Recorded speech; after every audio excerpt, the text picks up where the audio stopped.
Good evening, everyone. Welcome to our first discussion in our series of Latent Crafts Kids. Hi, I'm Kajal Mullapuri, the founder of Latent Crafts, and we are a training and consulting company where we focus on the emotional well being of adults and also help them to explore their hidden talent.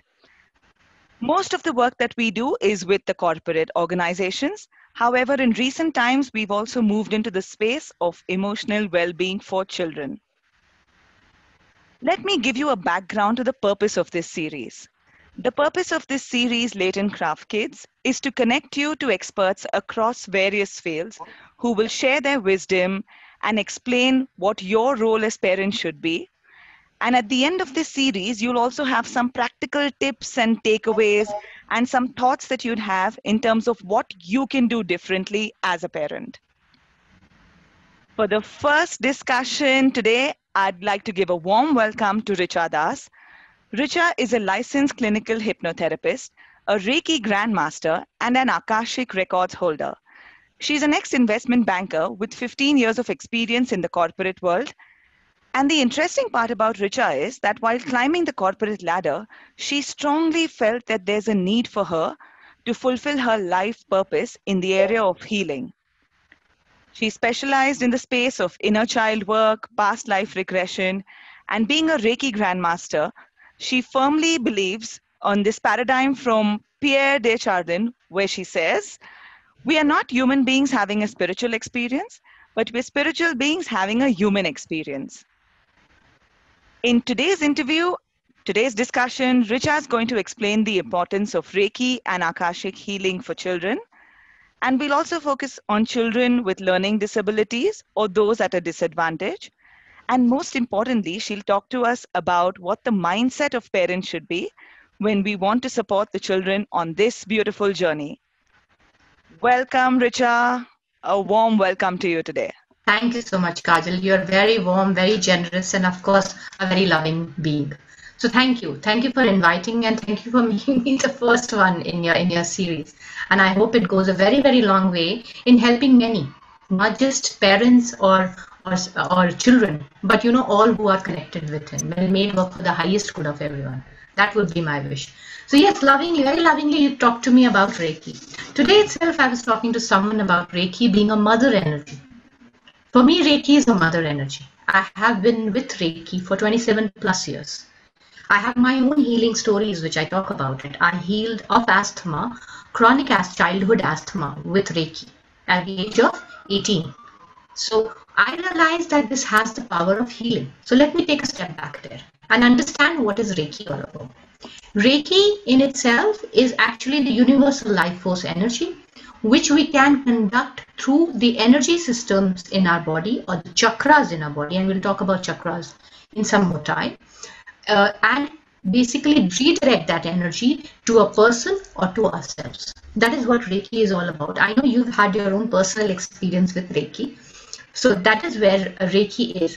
What I found it to be is that this is a very simple, loving modality.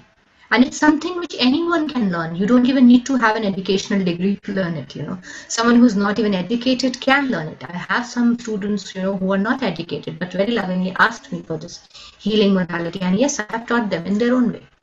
So anyone can learn it. And what is amazing about it is that it can be given at any age.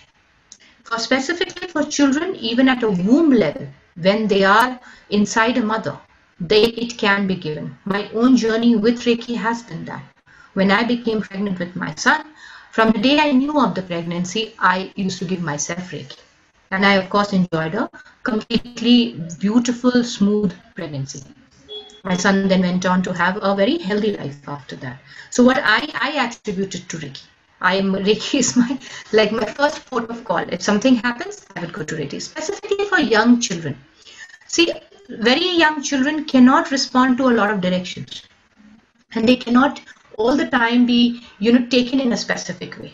Children with special needs, it's far more challenging with them. So what happens in that scenario? How do you help such children? The best way is for the parent themselves to learn this modality rather than continuing to go to a Reiki healer. Several of my students are parents of such kinds who went on to learn this for themselves. So not only did it benefit them as parents, it of course benefited their children. And if a parent learns it at a very young age of their child, then they can help them in their growth, in that journey where they are going through probably one of their most challenging phases. And that is what is so amazing about it. Easy to learn, easy to administer. All that is required is consistency. You need to be consistent with it. If you want to get results out of it, you have to be consistent. That is the only thing that probably Reiki will demand from you. Other than that, nothing else really, honestly speaking. Yes, so that is where Reiki is, and that's been my own personal journey. Have had some miracle stories around it. I love talking about it. Several testimonials are there. I remember one case where a very young child had actually, he had slipped from the 6th floor balcony. And when the parent approached me, he was in a comatose situation. He was in an artificial coma. I started working with that child, and he was a 6-year-old.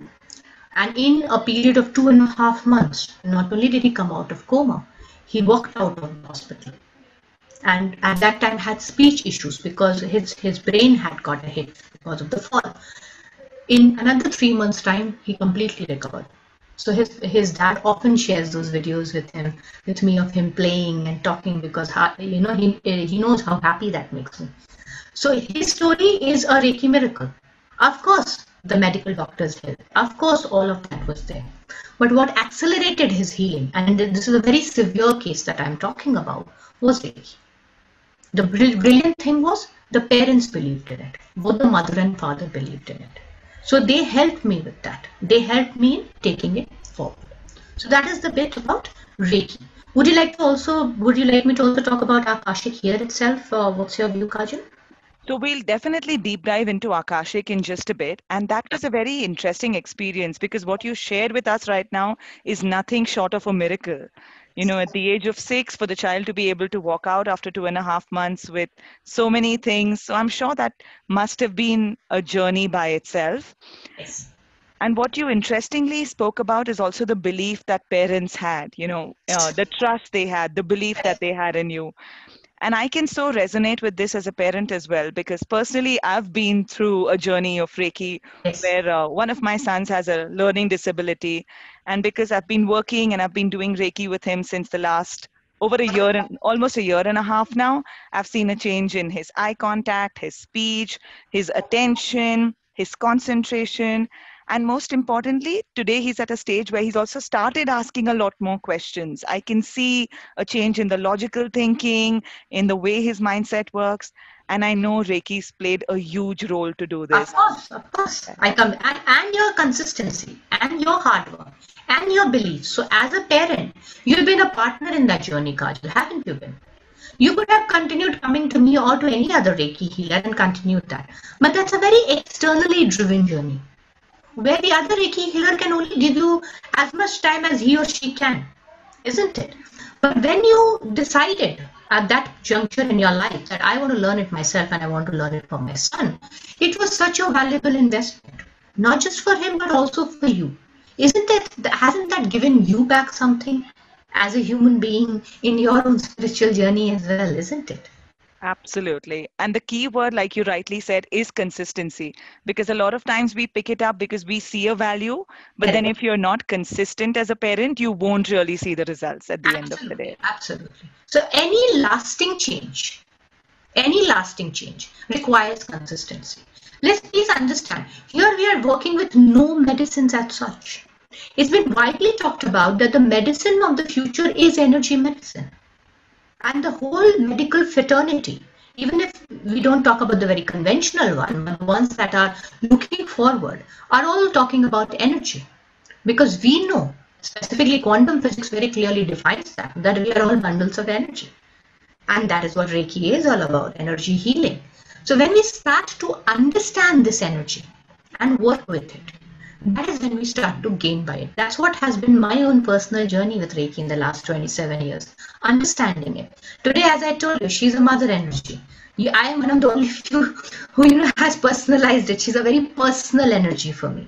So I keep saying she. Many people ask me, why do you say she? I say because that's my mom. For me, it's my mom because my own personal bit is my mom was suffering from cancer. And at that time, when she was leaving this planet, when she was ascending to the other realm, there was a lot of pain. Reiki helped her and she ascended to the other realm.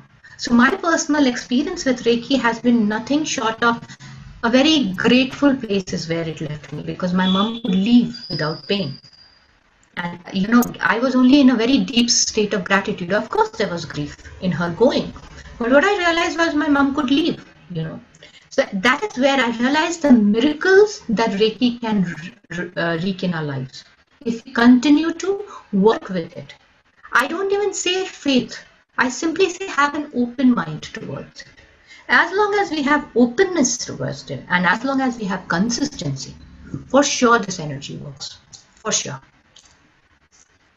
And thank you, Richa, for sharing that, because these miracle stories just, reaffirm the faith that I have in this process as a parent, for sure. Reiki, you also said, is all about energy. Can you tell us a little more about how Reiki works, a little more about the chakras? Because, a lot of people in the audience would have heard about it, but we don't really know how it works. So if you can throw some light on that, that would be great. Of course, it would be my pleasure. Let's understand the energy of the universe. We all know we are surrounded by energy. We also know this energy as prana shakti, what we draw breath with. We as human beings know that 25% of our energy requirement comes directly from the sun. Even the conventional doctors ask us, thoda bahar jao, hawa pani badlo, dhoop mein ghumo.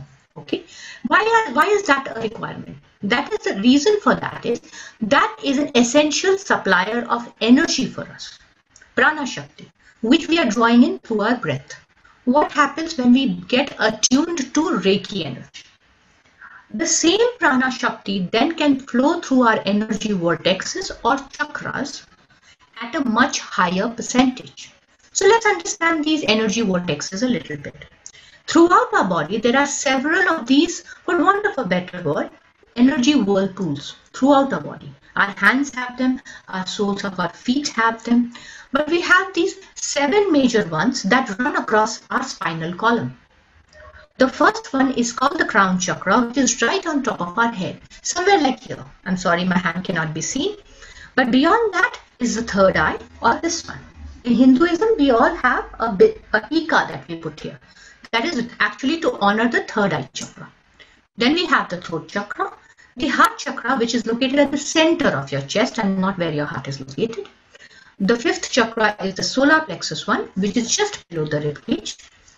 After that is the navel chakra or the sacral chakra, which is right below the navel, around 1.5 inches below the navel. And the last one is called the root chakra, which is at the tip of the spine, actually a little inside the tip of the spine, inside your body. Now, each of these 7 chakras correspond to the 7 colors of the rainbow. So the crown chakra corresponds to the color violet, and according to that we go down: violet, indigo, blue, green, yellow, orange, and red, the Vibgyor spectrum. So it makes you wonder, isn't it rudimentary physics in school? When you push white color through a prism, it splits into 7 colors. So it makes you wonder, white color, prana shakti, comes inside us and splits into 7 colors. So are we prisms? Probably we are prisms of energy. Yes, and this is how these 7 chakras, these major energy vortexes in our body, are responding to the white colored spectrum or the all-encompassing spectrum of the prana shakti. It comes into our body and gets divided like that. What happens when you are Reiki attuned? Whatever energy requirement that these chakras may have, if they are not getting it through a very natural source, when you do Reiki, it is able to pull that energy from the infinite source of energy which is available in the universe. So the energy that you're taking is infinite. So there's not that you're taking it from somebody. You take it inside you, and then you become what is called as a channel or a conduit of that energy. When you have enough of it, you can redirect that energy to someone else. That's exactly how we do healing. Reiki healing exactly means that. You draw in the energy through yourself as a conduit and redirect it to someone else. At level 1, you will need to touch the person to heal. Level 2 and onwards, that is Reiki healer level, Reiki master level, there is no requirement of touch. It is done via distance healing. Again, that's a method which requires symbols to do that. I have continued to heal many across the world in the last few decades using these methods, and I have my own stories about them. So I, of course, this whole chakra system in itself is coming from our Vedic sciences, and itself is a science in itself. So we need to understand that a little bit more to understand how it is getting conducted through our system. When there is a clear conduction, you will be a healthy, happy human being. When there are blockages, that is when disruption starts to occur. And these disruptions in our body can come through various ways. It can come up as an emotional issue, as a mental issue, or even a physical disease. Usually physical diseases, because our physical body is closest to our auric body, which is just outside of us, that is when it occurs first.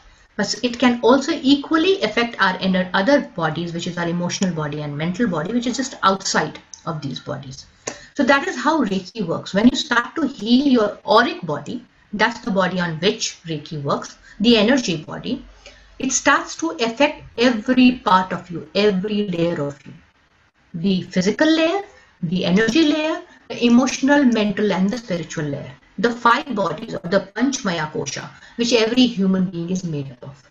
Reiki can help every one of those bodies. So it's an all-encompassing holistic form involving what? The chakra system, the energy vortexes. And what you interestingly spoke about when you explained this to us was also all of this would help you to be healthy, happy, and a holistic approach. So you spoke about the 3 H's over here. Let's say if we look at a child, and you also said that you can do it right from the time, a lady has a child in her womb, and it can continue for children for a while. But how frequently should Reiki be done for a child, or would it really differ from person to person? It would differ depending if the child is facing an issue. Then it would differ. Otherwise, for a regular healthy child, once a day is enough. And around a 15-minute session is enough. But a child is experiencing certain kind of difficulties. There are some problems that the child may be facing. Then the person who is healing, whether it's the parent of the child or another Reiki healer, then they decide the quanta of energy. So a daily session can go up to an hour. If the child is really unwell, as the miracle story that I talked to you guys about, I used to do it 3 times a day because the situation was such. Yes, it was important to get the child to live. And that is where we were working on. And when I realized that the child had opened his eyes, that is when I started to reduce the Reiki levels. Eventually, I helped the child till the time the child walked out of the hospital. So, full period of 2.5 months is what I'm talking about. Again, with differential rates of healing. With a very high rate at the beginning because it was a very critical situation, then to lower, and then it came down to once a day, which I used to give for around 45 minutes to an hour. That was the frequency.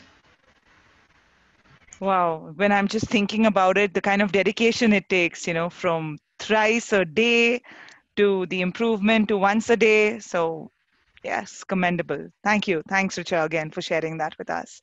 It is I call it my miracle of 2020. 2020 wasn't the most wonderful year. We all agree to it. Many of us want to write off 2020 and 2021. But this still is a miracle. It stands out in itself.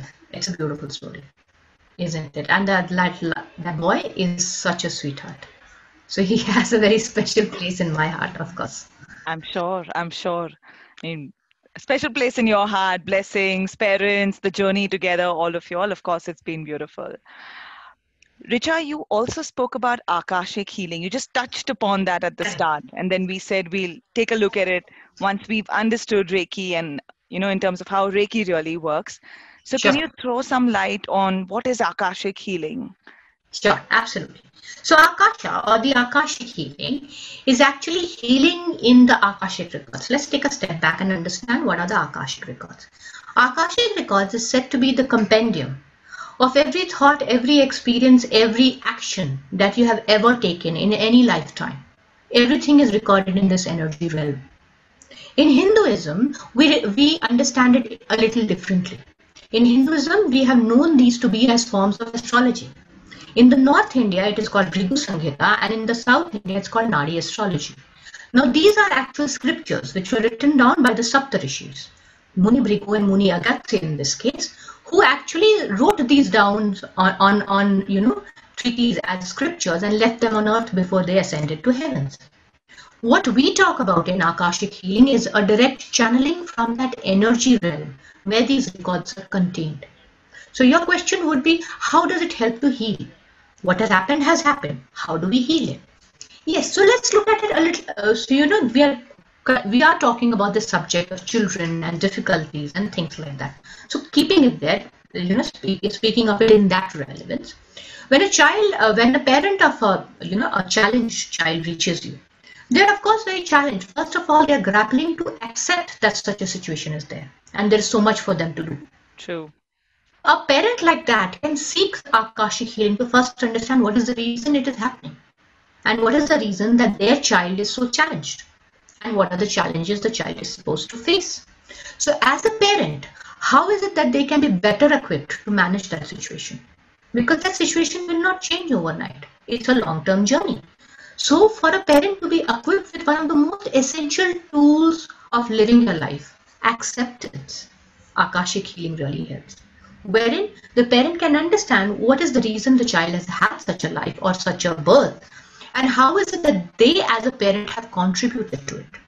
Please understand that a child chooses us. We do not choose our children. So if that child took me as their parent, what is the reason that child chose me? And what am I as a parent supposed to give back? What am I supposed to do? What am I supposed to learn in this journey? And that is where Akashic healing beautifully plays out. Not only will the parent understand what is the reason that it is happening, they will have a much larger perspective of their own life. And when that perspective comes in, it becomes easier to accept what is going on. Once we have accepted something, isn't half the journey already complete? Agreed. Totally. Then you can really take corrective steps about something. Most of us sometimes just grapple with accepting something. And a lot of time then gets lost, which could have been used in a very constructive way had we accepted it earlier. That's where Akashic helps you. Plus, if there are past life connotations to the difficulty that the child is facing, that can be released by the parent. Reason being, because of the parent-child relationship. It is a lineage relationship, a relationship of blood. That can be changed by the parent. Akashic healing for children less than 18 years of age cannot be done directly, but it can be done via the parent. So it's a remote form. Has it been helpful? I have successfully done Akashic healings for several parents with difficulties, with their children having difficulties. And it's been quite an eye-opener for them, and they have been able to then accept and move forward in their own journeys. And when I said difficulties, I just did not mean the kind that you were referring to. I'm also talking physical difficulties, like children with autoimmune disorders. I had a parent whose child had hemophilia. So when we looked at that, and what she realized was it was a curse on her child. When we released the curse, healed it, and it was directly connected to the mom, she herself has reported it to me. Richa, has been 50 days, nothing has happened. And I'm waiting for a period of 3 months, then I will report it to be a success. I said, by all means, you wait for it. You don't have to report anything back to me, as long as you're happy. So she was quite ecstatic when she reached out to me. This is a very recent case that I did, and she was very happy to say that, I was grappling with this problem of hemophilia since a while, and that used to scare the hell out of her, that something can happen to my child. But with this healing, now she's saying now that fear is ebbing away.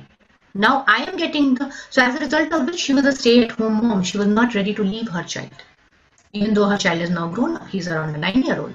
So now she's thinking, okay, now I can leave him probably with a nanny for some time and look for something for myself, because that had become a problem or a reason for frustration for her. So did it help the parent? Of course it did. It helped her too. And of course it helped the child. Richa, when you're sharing all of this, it just makes me think that there's so much that's going on, especially in the last, children by themselves are going through their own journey. Correct. In the last 1.5 years, due to the pandemic and other situations around, they are going through their own emotional journey. Parents are grappling with how to deal with it. And all this information, unless we don't hear it from someone who's in that space, who's been healing, it just seems terminologies. Yeah. So today, when you're explaining it, it makes so much sense, because acceptance that you spoke about is such an important part. So many times, so much time is lost because parents just don't want to accept it. Right.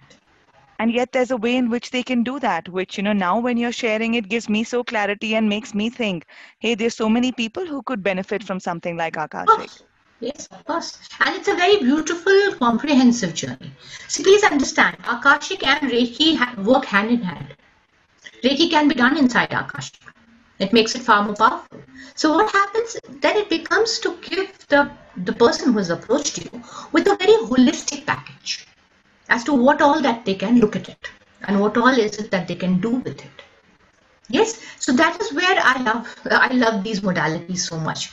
Some people come and ask me, what is the proof? How do you know this is accurate? How do you know this is accurate? What proof do you have that you've got this? I just ask them one question. Okay, we were looking to heal this. How are you feeling? So they'll be like, oh, I'm oddly at peace. It seems all right. I think I can manage this. So I said, that's all that matters, isn't it? How are you feeling at the end of it?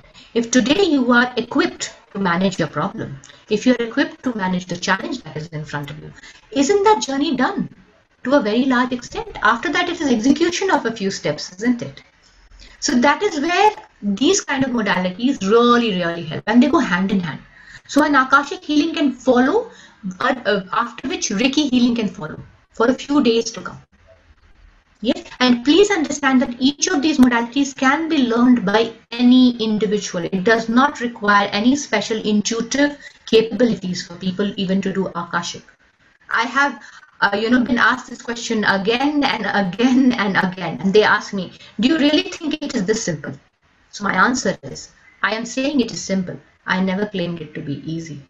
It's not an easy journey, yeah? But it is simple.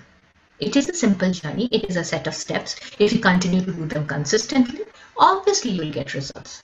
Again, the key word being consistency. It is one of my favorite words. So let's say now, while we're speaking, if there's a parent or there's someone who's watching this video, listening to this, is intrigued and wants to learn either Reiki or Akashic or reach out to you, get more information, what are some of the things? You did speak about acceptance, you did speak about consistency, two critical things that you've mentioned and reiterated.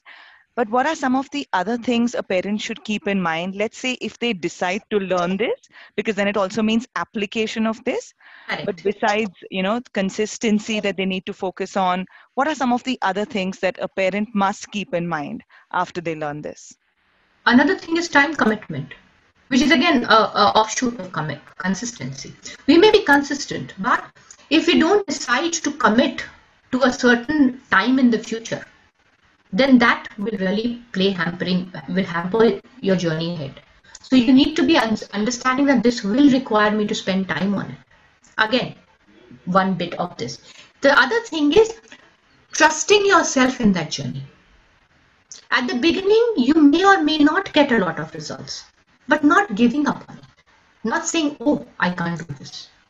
Because please understand, when we start to work with these, whether you're working for your child or whether you're working for yourself, you will meet obstacles, challenges, our own shadows, our own unhealed paths. I have said this often. When a mother takes up a journey, you did that, Kajal, you're a mother. Your child is actually connected via etheric umbilical cord with you for life. It will not get severed till the time you are here on earth. So as a mother, as Kajal continues to heal, your child will benefit by it. So we have to understand this in a deeper sense. That when I heal, my child heals. So let me commit to my own healing and not just look at it on a task-based basis, but look at it in a deeper perspective. It will make me a more calmer human being, a more clear human being, very clear with clarity, and someone who will then be self-motivated to keep moving forward. Each of these modalities gives you enough energy to manage all your life situations, believe me. So those would be some bits that come with it. Of course, we have to think through it. Anybody who learns with me, Kajal, learns at their own space and in their own pace. I'm not someone who hurries people through. And I'm again not someone who sells any kind of packages. So That I agree with because I've experienced it myself. So I would I'm definitely very, agree. very clear. You finish one part. When you think you're ready, come back. And then we go to part two. So what happens when we have ease of learning, then we learn better. If you are under pressured circumstance, then you do not really learn. It's just then rote stuff. And that's not what any of these energy healing modalities are all about. They are pure play experiential learning. The more you experience, the better you get at it. And the more faster or quicker you can get benefits out of it. Excellent. So when you're saying the more you experience it, the better you get at it, that totally is something that, immediately resonates saying yes. Because unless you don't experience it, you won't know, right? Whether it works or it doesn't. Correct. You Every wouldn't know time you that. see, if you don't dip your toe into water, you won't know whether it is warm or cold, isn't it? Absolutely, absolutely, absolutely. Wow, Richa, you've just got me thinking. I've learned Reiki. Now I'm intrigued about Akashic, and I'm sure that a lot of people who are even watching this video would have some thoughts or questions in their mind. Uh, this is something that, a lot of times people also think, how long is this journey going to take? Or once I learn it, in how much time will I see an improvement or a change? Can you shed some light on that? Sure, absolutely. So let's look at it. Whatever figures that I'm giving you now are very loose figures. Of course, they change from person to person. If you're taking a Reiki journey, and as a Reiki journey, like you, Kajal, you said you decided to be a Reiki healer, a level 2 healer for now. So you chose that, Richa, right now I want to remain at level 2 because this is giving me what I want. So that is the journey that you undertook. A typical journey like yours would take level 1, 21 days of practice, level 2, 21 days of practice. So the initial commitment from a parent like you would be 42 days. But that's just the base that is required. You know how much time you have spent on it. You have been at it for close to 1.5 years. And I think you've been really consistent, isn't it, Kajal? You've been very, very consistent. So that is again your self-driven approach because you saw benefits and hence you kept at it. But on a 42-day basis, the first few benefits that you will see is in yourself. You will become a more holistic, more calmer, more, your own system will regularize or become full of energy. And of course, after that, when you start giving it to your child, you will start seeing the benefits. For children with difficulties, depending on the level of severity that they are experiencing, a minimum 3-month span of pure healing is required to see any lasting change, any permanent change in their behavior or any other skill sets that you may be working on. 3 months is the minimum that I talk about. And of course, you are a testament to that. You worked on it for so much time. You say that, yes, then benefits come. And hence you continued working on it. So is there an end game in sight? Is there an end in sight? Not really. But again, as a parent, you decide that when do I start to, layer it down, taper it down a little bit. Maybe earlier I was giving 1 hour. Now I can work with half an hour. Now my child is in a much better space. So they are able to manage on their own. Things like that. Again, that's very, situation driven. And intuitively at that point in time, you decide. Got it. But that initial time investment, I don't call it time spent. I'd say it's more like time invested would be your 21 days for your level 1 and then another 21 days. And then of course the practice, because you're also healing yourself first in the process before. And minimum one day's practice is minimum half an hour. So we need to be aware of that half an hour needs to be spent on you. The half an hour. So these 42 days of practice that I talked about, level 1 and level 2 combined, is for yourself. If you're healing someone else, that's additional time. So that's that commitment has to be there for any individual when they decide to take up this journey, and take it forward. Absolutely. Great. Wow. Okay. Richa, is there anything that you'd like to share with people? Any last few words for us? Anything? Because you've shared so much. I'm still sinking in some of that information yet. Why don't we do a very small meditation, Kajal? Something that each parent can do. This is a part of my YouTube channel as well. My channel is called Samira's Blessings Richa Das. So you could look it up there. However, I can explain it to you. You of course know this. You know it pretty well. It is called Chi ball exercise, or I call it the circles of light. Why? Because we expanded it as a group of healers when we were doing some work in the time of the pandemic. Healing several people. So let's look at it as an example. How do I heal someone? Not just, this is not actually healing, this is more for protecting somebody. So how do I protect somebody without really telling them? This is a gift of unconditional love. So for example, as Richa, I want to send some energy to Kajal. Kajal is facing some difficulties, but I'm not really able to reach Kajal right now, but I'm concerned about her. So how do I send this energy to Kajal? What I will do is, remember, this is unconditional. So hence I do not need to seek Kajal's permission to do this. If I have to do specific Reiki healing, I have to take your permission. But for this one, it's not required. So how will I do this? I will imagine Kajal to be a 12-inch doll in front of me, and I will just close my eyes. And I'll imagine from the heavens above, from actually 18 centimeters from top of my head, there's a golden light coming in. And the light will come, and the light will come to my crown chakra.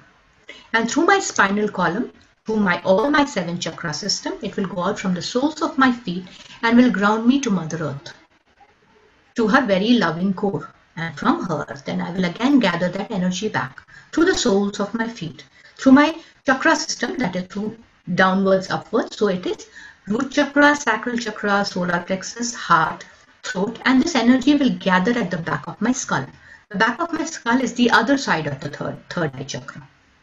From there, the energy will flow through my shoulders, arms, hands, and fingers into a ball of light in my hand. Now I will sit with this ball of light for some time. Now that some time is defined by whom? The energy giver, in this case being me. So say I want to send it to Kajal. Richa sits with it for 5 minutes. After that, Richa intuitively thinks that my ball of light is ready. So my gift of love to Kajal is ready. So I will imagine that I'm releasing that ball of light to whom? To the 12-inch doll, which is a representation of Kajal in my mind's eye. So I will simply release that with a lot of love and gratitude towards Kajal. And I will make this maybe the small prayer in my heart. May she be happy. May she be healthy. May she be at peace. You could attach any prayer to that ball of light and send it forward. And I do not even need to tell Kajal that I sent her protection. However, again, as I said, I have several miracle stories that have even happened with the Chi ball. So we worked on it for a group of people. So there was a group of 28 healers that were working. We were working on an initiative called the Healers in Harmony. And we would get a lot of requests of people who were in the hospital, very critical, things like that. So we as a group of healers used to make a chain and would do it on a group basis to a group of people. And hence we used to call it circles of light. It was the same format. Again, releasing balls of light to the intended recipe. All we needed was a photograph and the name of the person. So hence, for this, all you need is to know how the person looks like, and then all that is required to direct the energy to them. So please understand, this is not specific healing. This is general protection and well-being for the other person. As I said, a gift of unconditional love. And it's such a beautiful way, right, of just reaching out to the other person without them even knowing that Correct. That's something that you're doing. You should not be really talking about it. I usually don't talk about it ever. I continue to send several Chi balls left, right, and center. I love doing it. Please understand, the energy source from where you're borrowing this or taking it or using yourself as a conduit to do it is infinite. It is the prime creator energy. So that's all that you're doing. So you can give it away with love. Wow. So I personally have had a lot of, thoughts going on in my mind, and I'm sure people who are watching this would also have some thoughts in their mind. The Chi ball that you spoke about, I know works because personally having tried it, I know it does create an impact. And I'm sure people who've watched this is something that you can go back and do if it resonates with you for sure. Richa, at the end, let's say if after watching this, anyone wants to reach out to you, you spoke about Samira Blessings, you said that Richa Das, they could reach out to you, but is there, because after watching this, if someone has a question, if they want to connect with you directly, they want to reach out to you, So could you just tell us how is it possible for someone to do that Of course. directly? So they can reach me on my mobile number, which is 9160 699 666. So they can reach out through that. Or Samaira's Blessings. The spelling is Samairahs. Samaira's Blessings. That is my, my name, which is there even all on Google My Business. It is also my name on Facebook. That's my page. So both of these means you can directly reach me. Instagram, I'm known as Healer Rich. So you search for that, you get it. Otherwise, if you just type my name on Google, probably it will pull my name up. I'm hoping. There are other Richards, of course. But with attached to Samaira's Blessings, there is just one. That's me. Samaira is very special. So that's how it is. And Richa is very special. Richa. I'm just doing what I'm here to do, to be a conduit and a channel. And this is my life. As you very beautifully, talked about me in my introduction, I'm answering my life's calling. I answered it 4.5 years ago. And I am only glad that I took that road less traveled. Where I'm standing today, I never thought I would. So I'm in a very beautiful, very contented space. When they ask me how do I feel, I say I'm a happy healer. And a happy healer can heal many, isn't it? Absolutely, absolutely. Richa, a big thank you for taking the time out for this, for taking us through how much healing means, and especially the entire experience that you shared with us, how it's worked for people, how it's worked for children, the role that we as parents need to play. I mean, who would have imagined that energy healing can go in so much depth and can make so much of a change, can cause the miracles, as you shared some miracle stories with us. So a big, big thank you for taking the time out for this discussion. All the people who've been watching this video, if you all have any questions, any comments, please feel free to type that information in the comments box below. If you all want to reach out to Richa, she's already shared her information. Please go ahead and do that. And Richa, we're looking forward to seeing you continue this journey. And thank you so much for healing people around and making a difference. Thank you. Thank you, So Kajal. much. Thank you. All the very best to you. God bless you. Thank you. Thank you so much.